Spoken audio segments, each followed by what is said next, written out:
निर्गुणस्य हतं रूपम, दुःशीलस्य हतं coulomb, असिद्धस्य हता विद्या, अभोगेन हतं धनम। अर्थात गुणहीन मनुष्य का सुंदर अथवा रूपवान होना व्यर्थ होता है। जिस व्यक्ति का आचरणशील से युक्त नहीं, उसकी कुल में निंदा होती है। जिस व्यक्ति में किसी कार्य को सिद्ध करने की शक्ति नहीं, ऐसे बुद्धिहीन व्यक्ति की विद्या व्यर्थ है। और जिस धन का उपभोग नहीं किया जाता, वह धन भी व्यर्थ है। मनुष्य को कई कारणों से धन की हानि होती है। कई कारणों से वह दुखी रहता है। परिवार में कभी कुछ दोष भी आ जाते हैं तथा कई बार उसे धूर्त लोगों के हाथों से धोखा भी उठाना पड़ता है। चाणक्य का कहना है कि मनुष्य को ऐसी बातों को किसी दूसरे के सामने प्रकट नहीं करनी चाहिए, क्योंकि इससे सामाजिक प्रतिष्ठा पर भी आंच आती है। आचार्य का कहना है कि जो मनुष्य लेन देन के संबंध में संकोच करता है, उसे हानि उठानी पड़ती है। आचार्य ने सामान्य आचरण की बातों का उल्लेख भी किया है, क्योंकि इनसे व्यक्तिगत रूप से लाभ होता है और सामाजिक प्रतिष्ठा भी प्राप्त होती है। जहां दो मनुष्य बात कर रहे हो, उनके बीच में नहीं पड़ना चाहिए। इसी प्रकार जब कोई ब्राह्मण हवन आदि कर रहा हो, तो उसके बीच से गुजरना ठीक नहीं। हल और बैल के बीच में अंतर होता है, उसे बनाए रखना चाहिए।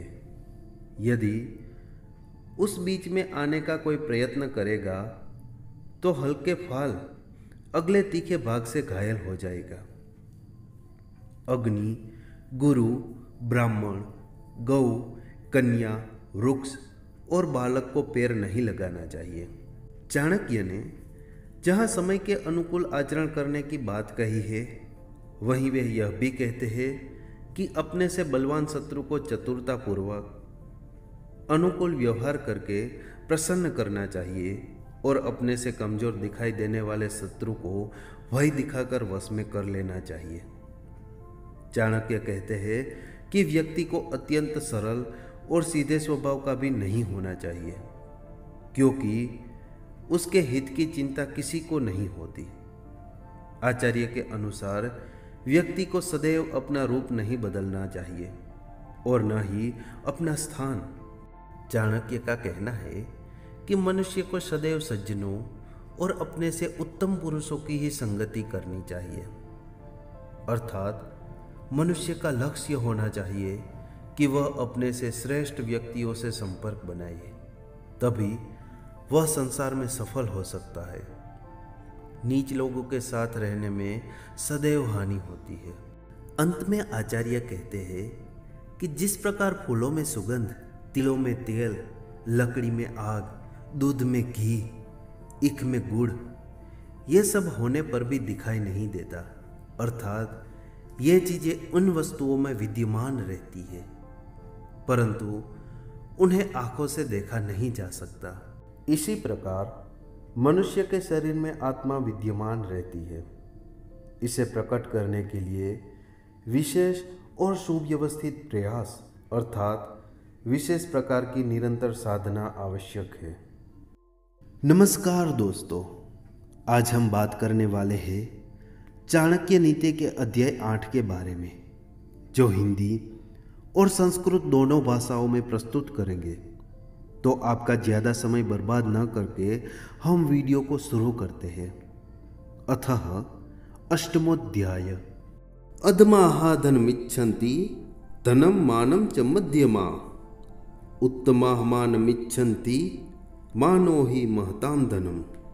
अर्थात जो लोग संसार में केवल धन की इच्छा करते हैं, वे अधम अर्थात नीच कोटि के हैं।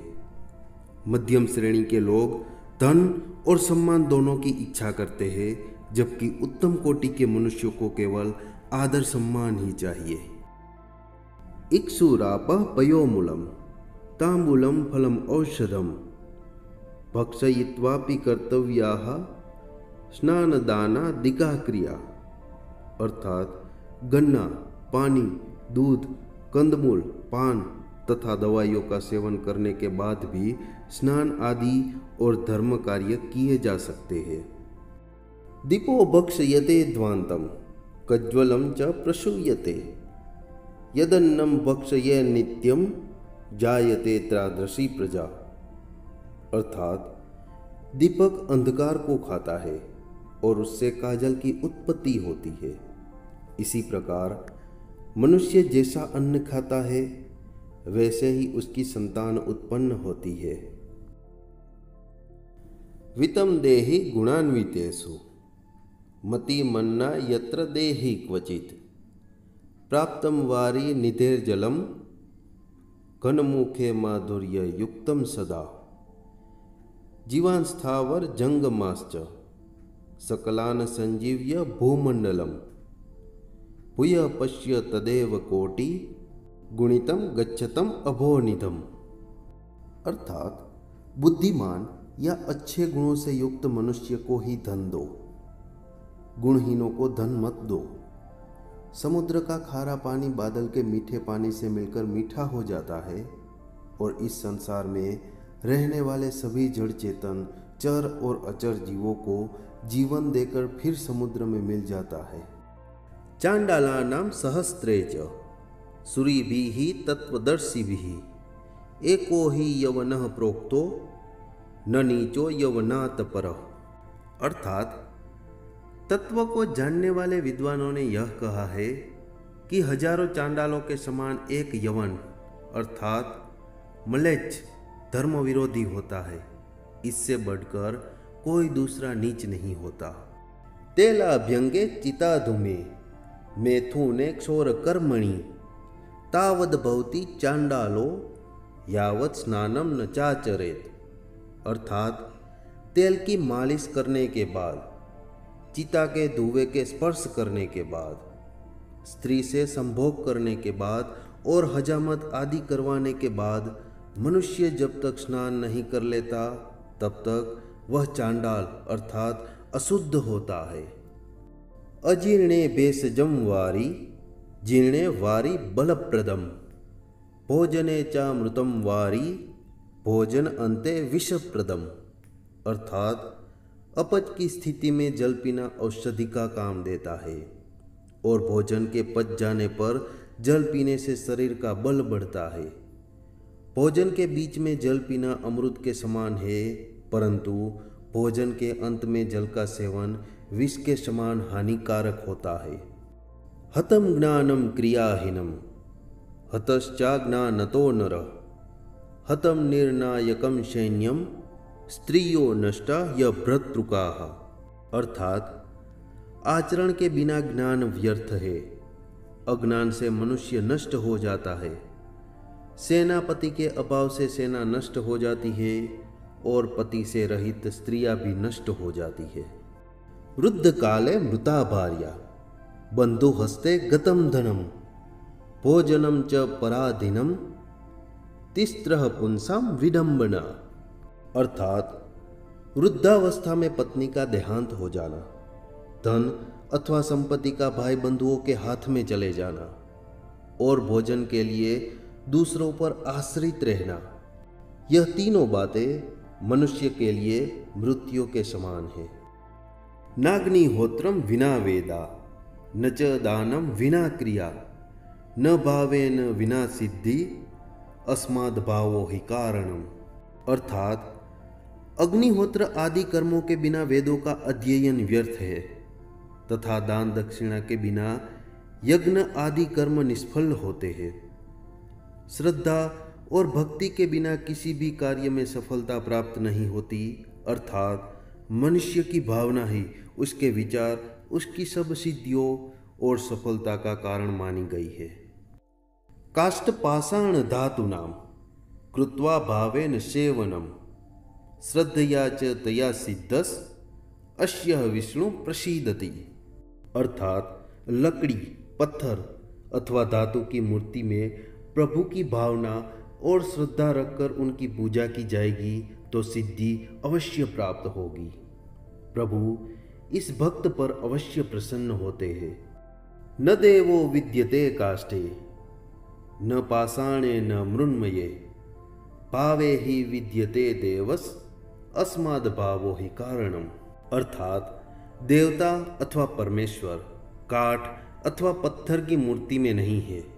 परमेश्वर तो मनुष्य की भावना में विद्यमान रहते हैं। अर्थात जहाँ मनुष्य भावना द्वारा उसकी पूजा करता है वहीं वे प्रकट होते हैं।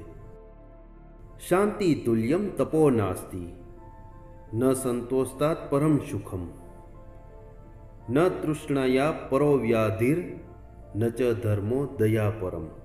अर्थात शांति से बढ़कर कोई तप नहीं, संतोष से बढ़कर कोई सुख नहीं, चाह से बढ़कर कोई रोग नहीं और दयालुता से बढ़कर कोई धर्म नहीं।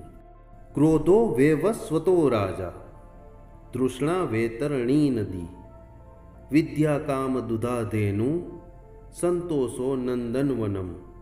अर्थात क्रोध यमराज के समान है, तृष्णा वेतरणी है, विद्या काम धेनु है और संतोष नंदनवन अर्थात इंद्र के उद्यान के समान है।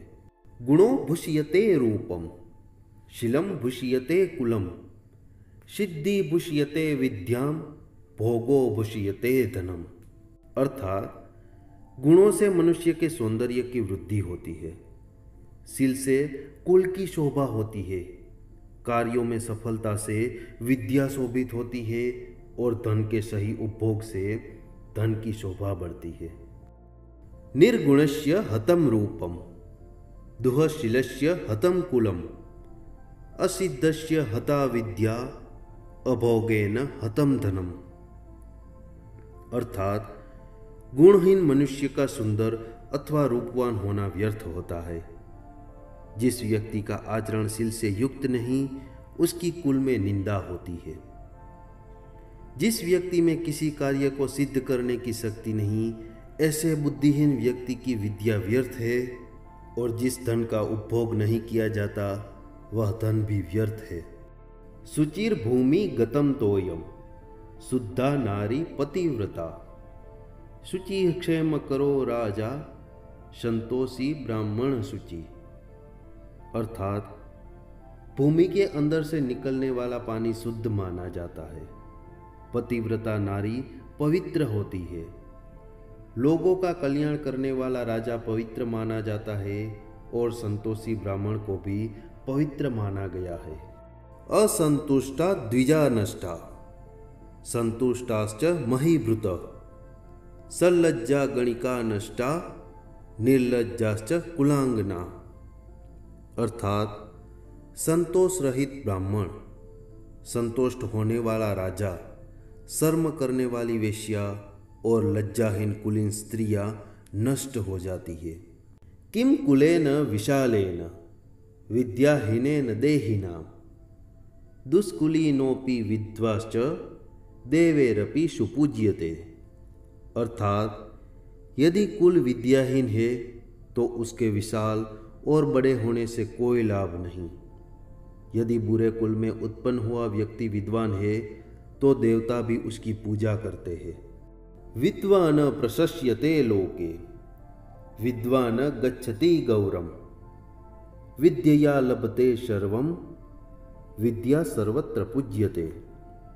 अर्थात इस संसार में विद्वान की प्रशंसा होती है, विद्वान को ही आदर सम्मान और धन धान्य की प्राप्ति होती है।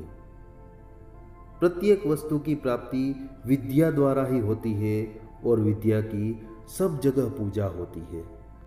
मांस भक्षे सुरापाने मूर्खेश्च साक्षर वर्जिते पशुभिः पुरुषाकारे भाराक्रांता च मेदिनी। अर्थात मांस खाने वाले, शराब पीने वाले, मूर्ख और निरक्षर मनुष्य रूपी पशुओं के भार से यह पृथ्वी पीड़ित और दुखी रहती है। अन्नहीनो दहेद राष्ट्रम मंत्रहीनश्च ऋत्विजः यजमान दानहीनो नास्ति यज्ञक्षमो रिपुः। अर्थात जो देश को अन्नहीन करता हो, जिसमें मंत्र को न जानने वाला ऋत्विज हो, जिसके यजमान दान भावना से रहित हो ऐसा यज्ञ शत्रु समान है।